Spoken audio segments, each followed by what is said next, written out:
What's up, guys? Today we are doing a full rebuild on this travel trailer. So this is what it looks like probably about its worst, and then this is what it looks like when we get done. So here we go. So first thing we're going to do, we're going to take pretty much all of this wood stuff that you see. We're going to get it all out of here. These really just secure with some screws around. We're going to go ahead and take the side tables off. It has 110 out there, so we have to turn off the breaker, and then we're going to pull the 110 outlets out of there. And then we're just going to go through and we're going to remove all the trim all the way around.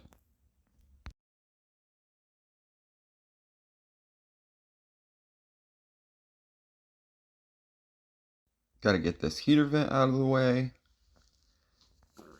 And then we can move to the outside compartment where we get everything out. We're going to take the screws out of the back side of this and remove this little faux wall here that's covering the water heater. It's just a few screws that's holding it in. So we'll go ahead and get that out of the way. And then with all the trim out of the way, we'll go back inside and we're gonna get this front piece out of the way. Now at this point, I'm realizing that this bed platform is actually secured through the wall. It looks to be screwed in from the outside, maybe before they put the outside skin on. I don't know how they really secured that, maybe because it's a laminated platform. So this isn't I couldn't peel these layers apart to get to the screws in between. So really I just had to cut all the screws out, and then when I resecured it, I resecured this to the wall with screws just at an angle where you couldn't see them. So, but here we're taking the 110 outlets off. We're wrapping and tucking the cords back down through there so that I can get this platform up and out of the way. And of course there's always a couple screws holding on that take forever to find, so we're cutting those screws out, and then we're going to get this platform out of here.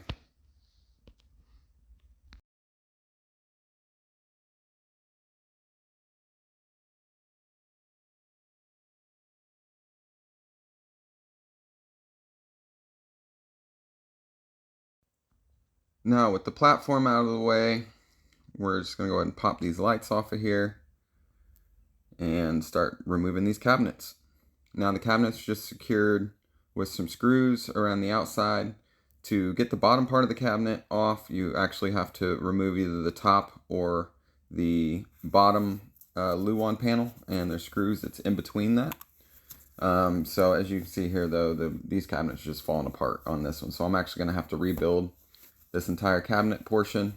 And now you're starting to see all this water damage that you couldn't really see at the beginning of the video, but it's somewhat extensive. So we're going to get all these cabinets out of here. We're pulling this trim off the bottom here so that I can peel this panel off and get to the screws there. As you can see, that's how it's held into the wall.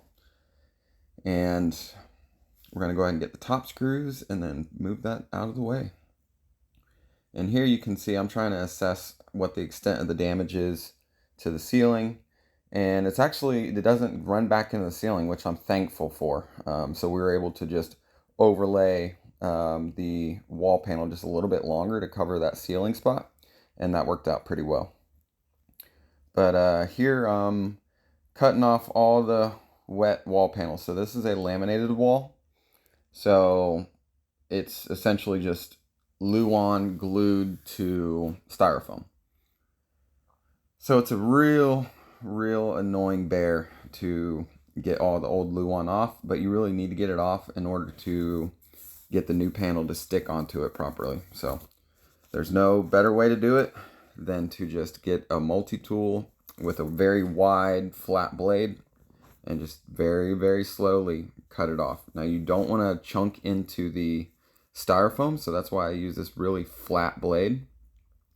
And as you can see here, I'm not using the flat blade that I'm talking about yet. I'm using a regular blade and it's just chunking. But here, I went out and got a specific blade for this that someone recommended, and this thing works amazing. So if you're going to do this, if you're trying to change out a laminated wall panel, I recommend the Diablo wide curve edge blade. It works great, as you can see here. It's barely barely just skimming the surface of that styrofoam, which is really important. If you start taking big chunks out of the styrofoam, then that new wall panel doesn't really have anything to grab onto. So you really want to make sure you're not taking big chunks out of the wall panel when you're trying to take the old stuff off. So it's really important to just take your time, move really slow in this portion, and peel it off. And as you can see, the parts that don't have water damage, they actually peel off pretty easy. But anything that's had contact with water, man, it's a bear to get that off there. And there's no better way to do it than just really take your time. And for this job, we didn't intend to do the floor. But the more I got into this and was walking around, I kept feeling soft spots. And as we pulled this piece of floor out of the way, it became pretty evident that we needed to move the water heater out of the way and fix the floor as well. So here, this is me taking the water heater out, draining the water. And we're just going to go ahead and kind of get this out of the way so I can get the wet, soft floor out from underneath it.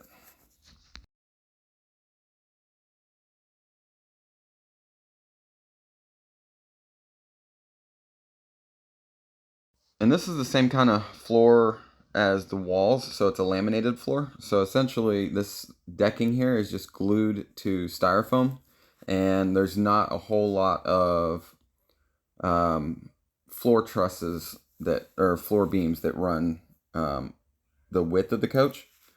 So so you have to actually do the same thing as the wall panel. You have to cut up the floor without taking chunks of the styrofoam out. So you want to be very careful, and just, you're going to take off that real top layer of wood that's stuck and rotted to that styrofoam with that multi tool blade.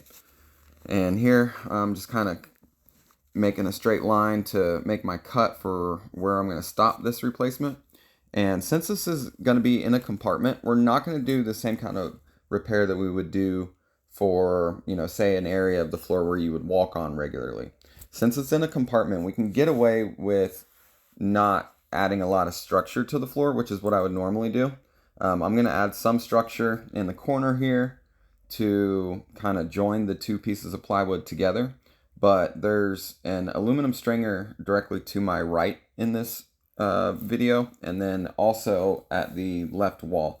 So the plywood's going to sit on two aluminum stringers on one part, and then at the far left side there's also a wood stringer.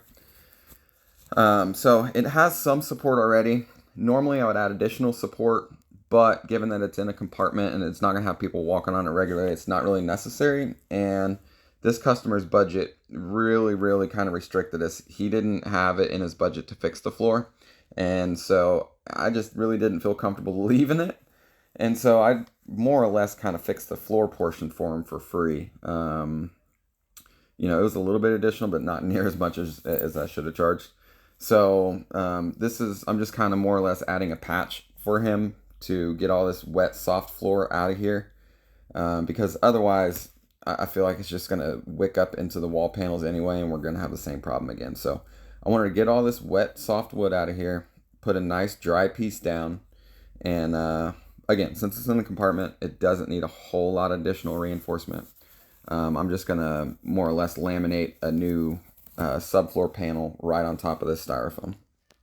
And here I'm just kind of cutting out a rough shape, and then once I get in there, I'll kind of refine it and make sure it fits that spot a little bit better. But I'm just cutting out a rough kind of shape of what I think I'm going to need right now.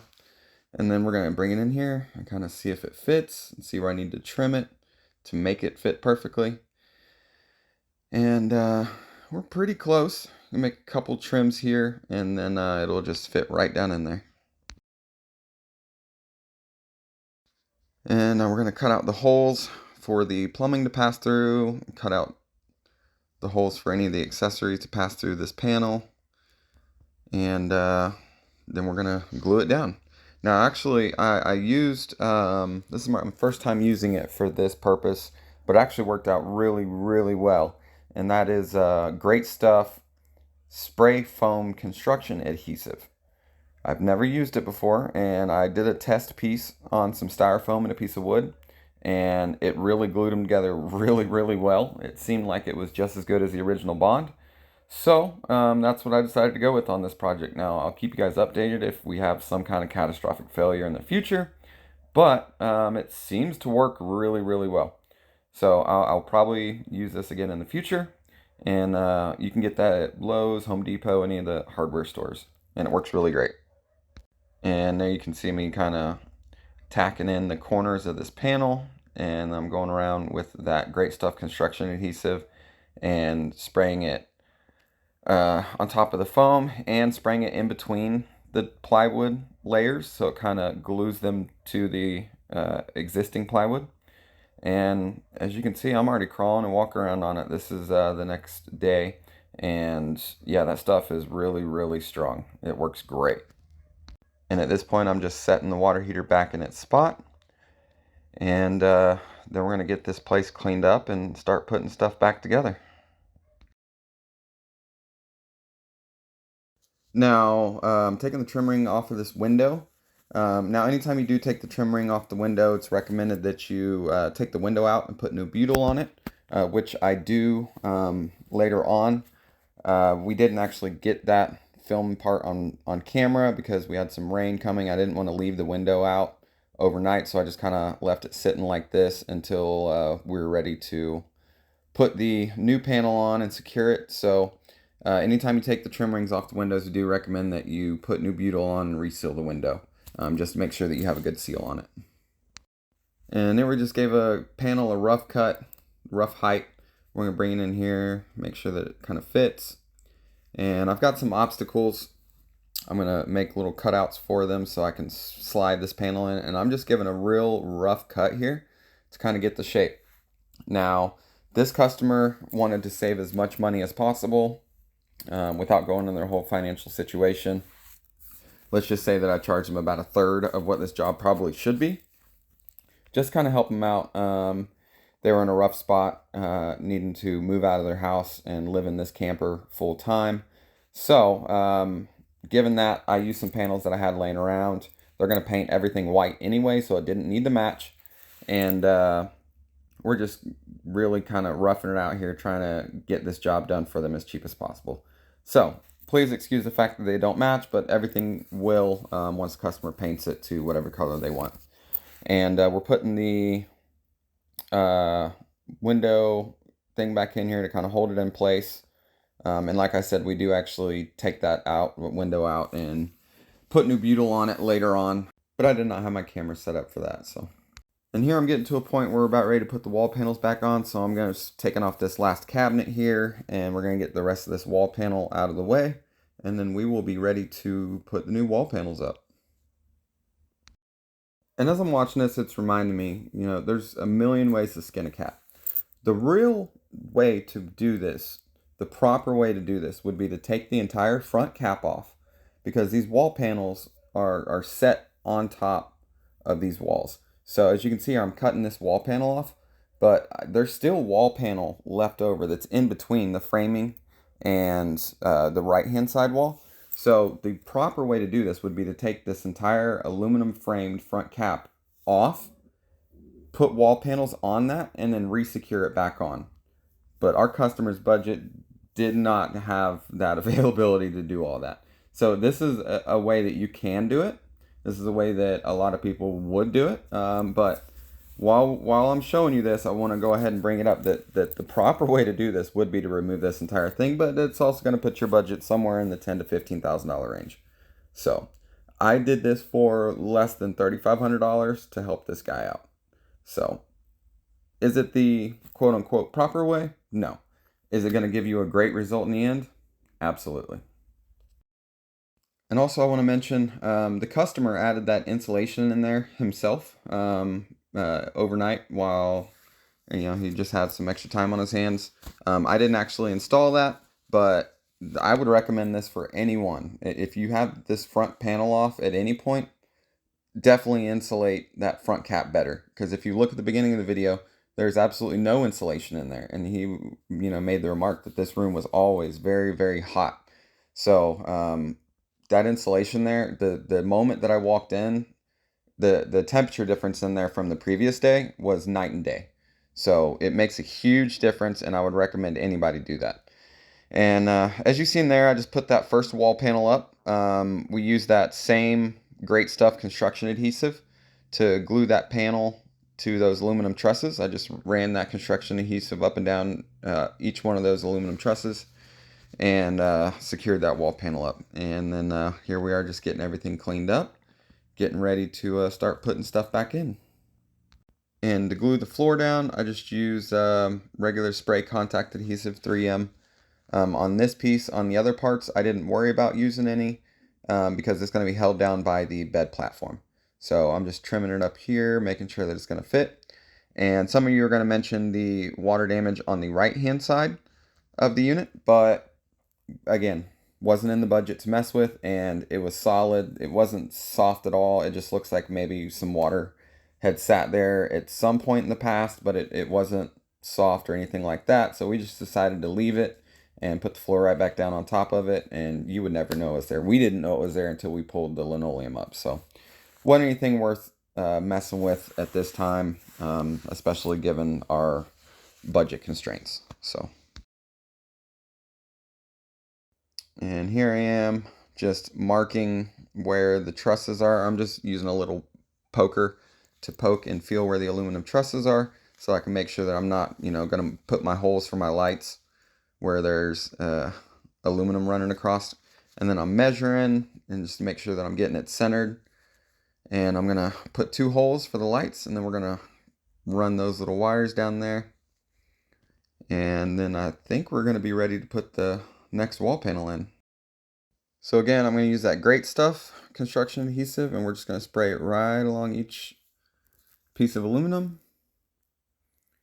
And you kind of got to go slow with this stuff or it'll drip down on you. As you can see, I got a few drips on the floor, but if you let it dry, it cleans up pretty easy. And then we're going to lay that wall panel up there and tack it into place. And just make sure that everything's fitting there well. We're going to trim it a little bit, make sure it fits better, and then we're just going to tack it up.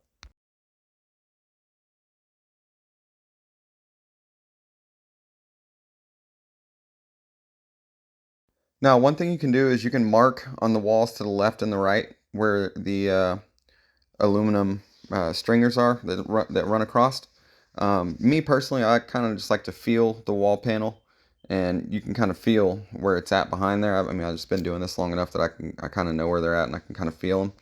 But if you want to remind yourself of where they're at so that you make sure you're hitting them with the stapler, just make little marks to the left and right on the walls, and then you'll be able to know where they're at.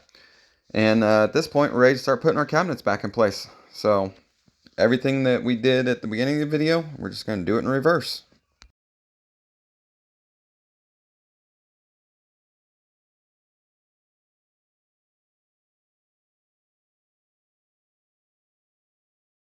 And at this point, I'm just returning to a trouble spot that I gave up on before because I was getting annoyed at it. It wasn't coming off of here, but you can't ignore it forever. So I just gotta come in here and itty bitty piece by piece and get the rest of this little bit of wood wall panel off.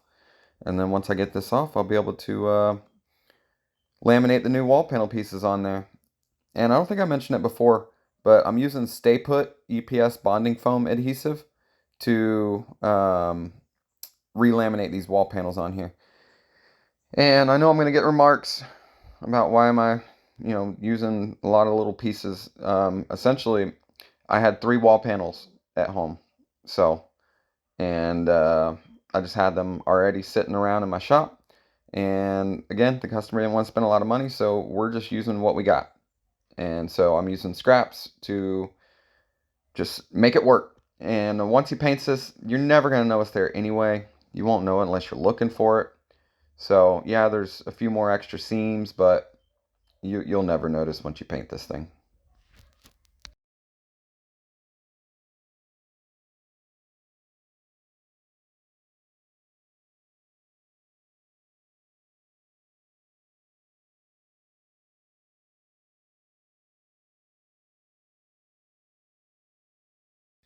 And with all the wall panels back on, we're ready just to clean up and bring everything back inside and put it all back together.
And wouldn't you know, I screwed that whole damn thing down before I realized it was upside down.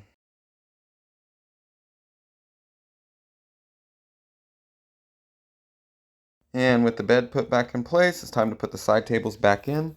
We're just going to pull the 110 through there, kind of slide them back into place, screw them down, and then we'll be ready to bring the rest of the trim back in.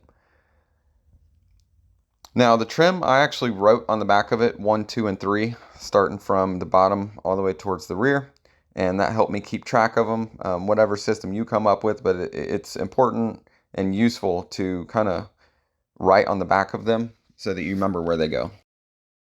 And at this point, we need to rebuild that broken cabinet face, so that's what I'm doing here. I've got some scrap wood that I had at the house that's RV cabinet wood. It's the same, crappy particle board as everything else is, but we wanted to kind of match what's already there, so we're cutting it down, and we're going to make us a new cabinet face. We're still going to try to reuse as much as we can, but at least the face of it had to be rebuilt, so I rebuilt that, and here you can see me cutting them out and screwing them together. So I'm using a Craig jig to drill these pocket screws, and that's how I'm going to hold these together.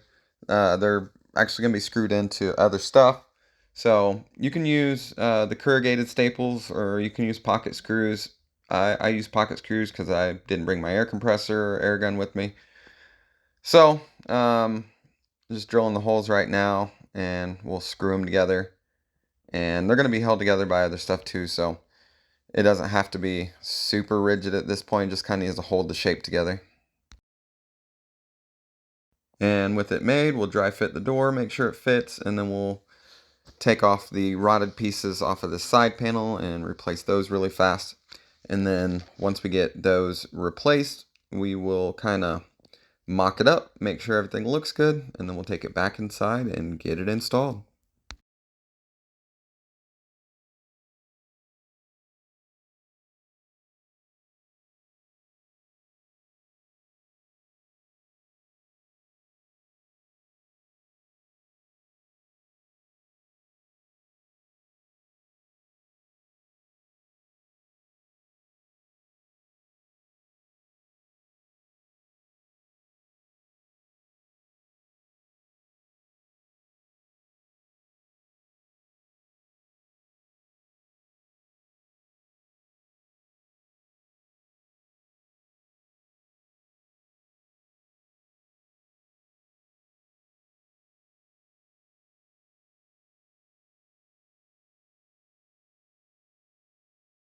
And the last finishing touch is to get this door installed and to hang those lights back up, and we're done.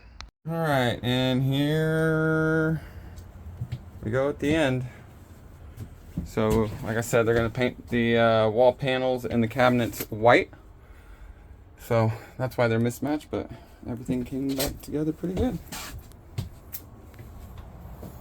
Here we go.